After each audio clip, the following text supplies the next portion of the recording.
여러분, 심리학 연구에도 트렌드가 있다는 거 혹시 아세요?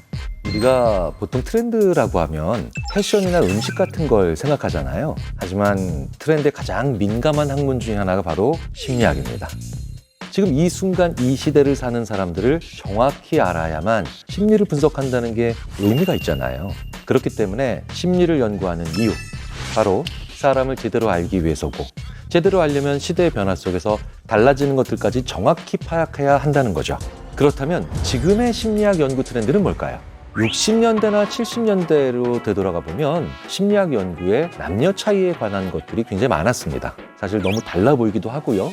그런데 이후 글로벌한 교류가 많아지는 80년대 그리고 90년대에는 서로 다른 문화권에 대한 연구를 참 많이 했죠. 그런데 또 한편으로는 재밌는 건 이렇게 연구를 많이 하다 보니까 남녀든 혹은 다른 문화권에서 살고 있는 사람들이든 그 내부에서도 차이가 엄청 크다는 거예요. 그래서 심리학은 이후 개인과 개인의 차이를 연구하기 시작합니다. 그리고 또 이런 결론을 내리죠. 개인과 개인보다 더 중요한 건 한 개인의 심리가 어떻게 그때그때마다 달라지느냐죠. 이렇게 한 개인이 어떤 상황에 처했을 때 어떤 결정을 하는지 개인 내부의 심리를 연구하는 흐름들로 또 이어진 겁니다. 그래서 이제부턴 심리학의 최전방에 있는 한 개인의 심리를 이야기 드려보려고 합니다. 나도 잘 모르는 내 마음. 많이 궁금하셨죠? 논문, 설문조사, 통계자료 등 최신 자료들을 통해서 지금 이 순간 2022년 대한민국에서 살아가고 있는 우리들의 심리, 한 분 한 분의 심리를 정확하게 한번 읽어드리겠습니다.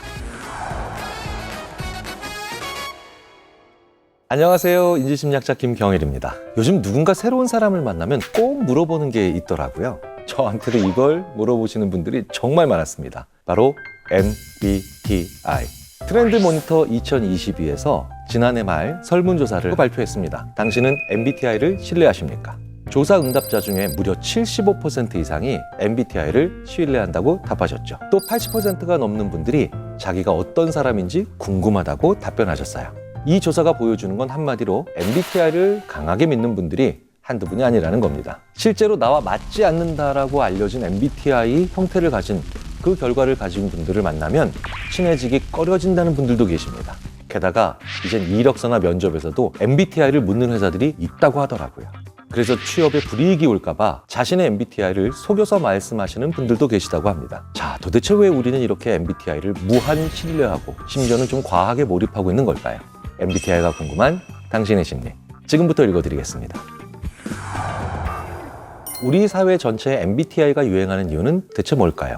1992년도에 저는 처음으로 MBTI 검사를 받아본 적이 있습니다. 자, 그런데 그때만 해도 MBTI는 이렇게까지 우리 사회에 큰 반향이나 열풍이 불진 않았거든요. 몇 명의 관련 분야 혹은 관련 학과 전공 학생들이 알고 있는 정도였어요. 이렇게 최근 들어서 우리 사회에 MBTI가 크게 유행하고 있는 이유 중에 하나는 바로 MBTI 자체가 일종의 게임적 형태를 취하고 있기 때문입니다. MBTI가 게임이라고? 아니, 어디가?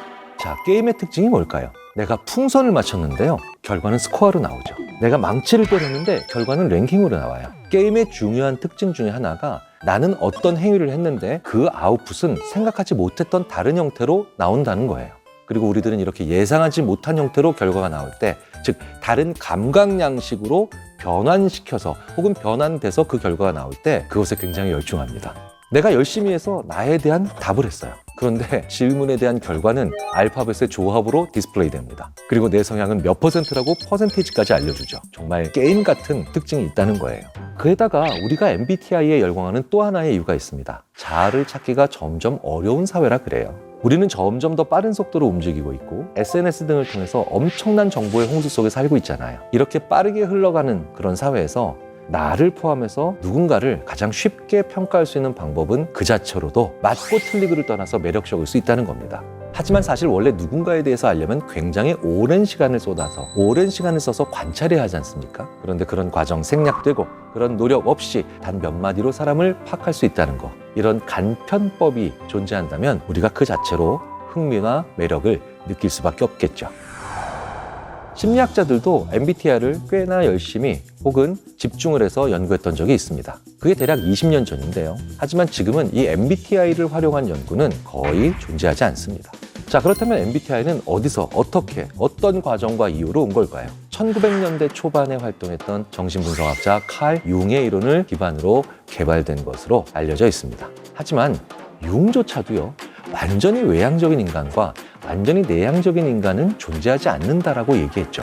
그러니까 한마디로 이 지구상에 사는 그 수많은 그리고 정말 다양한 사람들을 16개의 유형으로 분류한다는 건 사실 그 자체가 좀 지나친 일반화죠.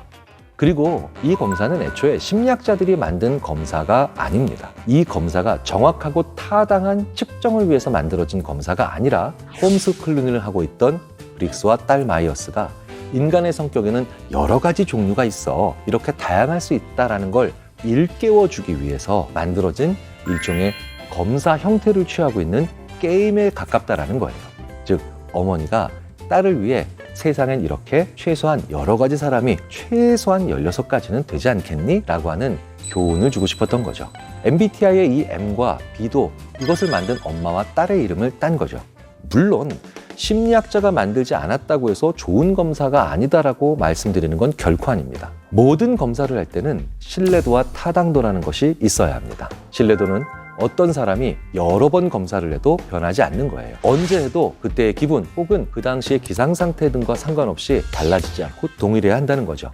예를 들어서 저의 머리 둘레 같은 겁니다. 오늘 재든 내일 재든 저의 머리 둘레는 상당히 안정적이겠죠. 그렇다면 저의 머리 둘레는 꽤 신뢰로운 측정치가 됩니다. 하지만 타당도는 좀 다른 문제죠. 어떤 검사로 도출되는 추론의 적절성과 정확성을 평가한다. 그 검사가 목적으로 하는 걸 제대로 측정하고 있느냐의 이슈라는 거예요. 그렇다면 저의 머리 둘레는 꽤 신뢰로운 측정치일 겁니다. 하지만 저의 머리 둘레로 지능의 정도, 즉 지능 지수를 판단한다고 하면 타당도는 말도 안 되는 거죠. 이걸 MBTI 한번 적용해 볼까요? MBTI는 가벼운 테스트인데 그걸로 사람의 많은 부분을 판단한다? 그렇다면 타당도에 문제가 있는 겁니다. 절대로 MBTI 자체가 엉망진창이거나 심각한 결격 사유가 있는 검사라는 말씀을 드리는 게 아닙니다. 문제는 MBTI로 볼 수 있는 것은 그렇게 많지 않다는 거예요. 하지만 이걸로 다른 사람들을 평가하는 기준이 된다면, 심지어 미래를 보려고 하는 검사가 된다면 그건 타당도 차원에서 아주 문제가 심각할 수 있다는 거죠. 게다가 MBTI는 실제 내가 전날 혹은 근래에 어떤 행동을 했느냐에 따라서 굉장히 영향을 많이 받을 수밖에 없는 문항들이에요. 실제로 저는 1992년에 MBTI를 처음 받았을 때 ISTJ로 나옵니다. 왜 그랬나 봤더니 제가 그때 대학교 4학년인데 대학원 입학을 앞두고 있으면서 엄청나게 집중하고 형들 말을 잘 들어가면서 공부하고 있었거든요. 자, 그런데 제가 2010년경 한번 MBTI 검사를 스스로 해봤더니 굉장히 E가 강한 걸로 나옵니다. 제가 그때 신임 조교수 시절을 벗어나서 뭔가 좀 말을 많이 하던 부교수 시절로 들어갔었거든요. 아니 어떻게 ISTJ 1992년, 2010년 ENTP 봤더니 직전의 상황, 직전의 몇 달 혹은 최근 몇 년에 어떤 사회적 모습으로 살았느냐, 그거에 의해서 제가 굉장히 많이 영향을 받더라는 거예요. 그렇다면 MBTI로 평가할 수 있는 것은 그 사람이 최근 몇 년 동안 어떤 사회적 모습으로 주로 살았는가, 그걸 보는 검사로 생각하면 더 정확할 겁니다. 자, 그런데 그 사람의 본질, 그 사람의 타고난 기질 혹은 심지어 미래를 예측하는 검사라고 오용을 하시냐는 거예요. MBTI는 나쁜 검사라기보다는 오남용되고 있는 검사라는 생각을 지울 수가 없습니다. 안약을 눈에 넣으면 좋은 약이죠. 하지만 안약을 감기약으로 복용하시면 큰일 납니다. 게다가 인터넷에서 여러분들께서 쉽게 하고 계신 MBTI는 저작권 문제 때문에 정확한 문장을 혹은 정확한 문항을 사용하지도 않고 많은 문항들이 생략된 버전이라는 걸 잊으시면 안 됩니다. MBTI를 통해서 결국 궁금해하는 건 그들, 타인 혹은 나 알고 싶은 거잖아요. 그런데요, MBTI보다 사실은 그 사람을 더 잘 알 수 있는 건 그 사람이 무엇을 싫어하고 무엇을 좋아하는가에 대한 이야기를 서로 많이 해보시는 거예요. 하지만 우리는 그 사람을 쉽게 알고 싶다는 마음이 뭐 좋아해?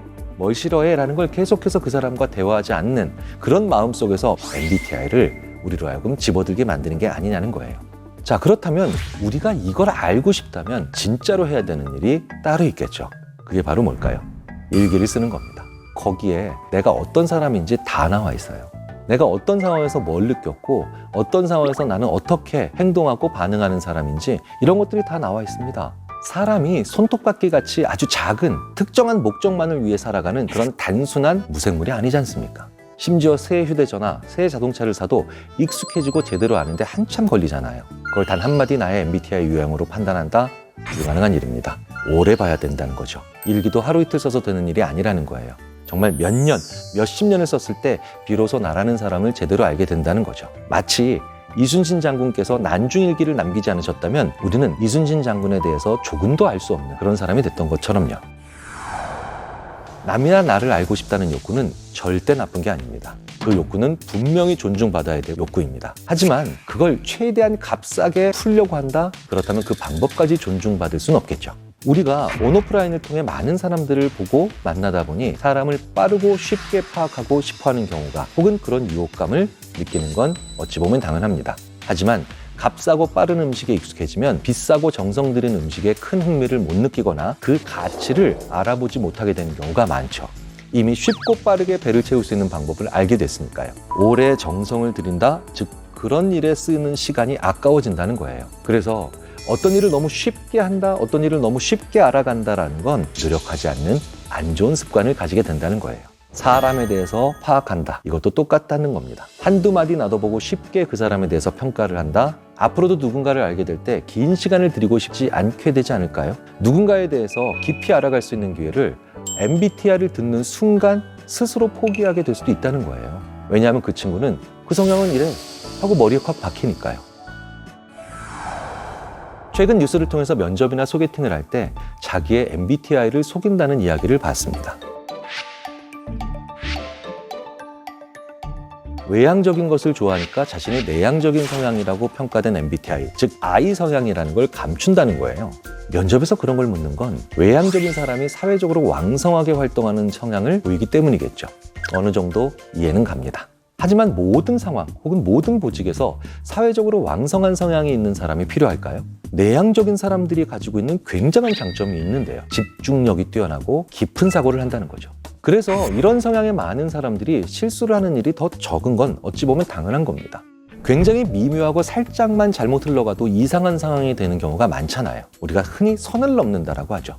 그때 그 선을 넘을 가능성은 외향적인 사람이 높을까요? 내향적인 사람이 높을까요?